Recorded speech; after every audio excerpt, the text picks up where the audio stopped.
There are a lot of issues in this province right now that are top of mind for people right across the board. And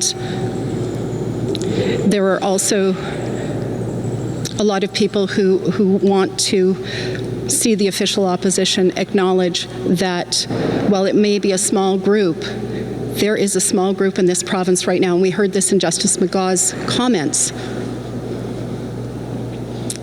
that the government is targeting and putting at increased risk, and I think that bears some attention. What this is, this policy is about when a school or a school division is actually going to recognize a decision that a child may be making or will be making, and then ultimately providing those supports as they would in any other situation where a child may be faced with a challenging or significant decision in their life, to provide those supports on potentially how that child might include their parents in that discussion, or how that child can be supported. In all honesty, it feels terrible. In response to the crowd, this is a beautiful group of people, and you just can't help but feel overwhelmed with the support and the love that's here. But the reasons why we have to gather like this are deplorable, and they represent really poorly on the behalf of our province.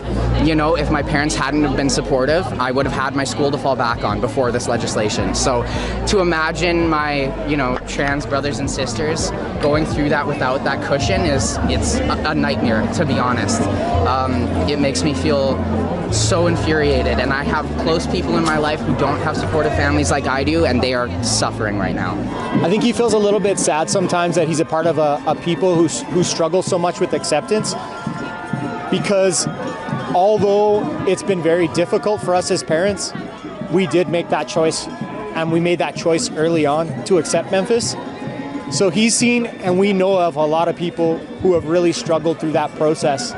We've also been a part of being really privileged to have some of our friends actually have friends whose kids happen to be trans, and we were able to walk with them through that process. What was it like for us? How were we afraid? How did we grieve? And then what's the decision that we ultimately chose to make, and how did we walk through that? Because there's so many scary what ifs, right? When it comes to hormone therapy, when it comes to possible surgeries and stuff like that. So we've chosen to fully support our son through that process, and whatever that looks like. We feel that it wasn't overreach by the judge to put in the injunction. This is about our kids, and this is about allowing our children to naturally develop who they want to be. But in the meantime, we are ready to stand with Scott Moe, and we are ready to stand with the notwithstanding clause. We will do whatever it takes to protect our children from the indoctrination and the pushing. We want everybody to feel comfortable. We want everybody to be loved, but we do not want this pushed on our children.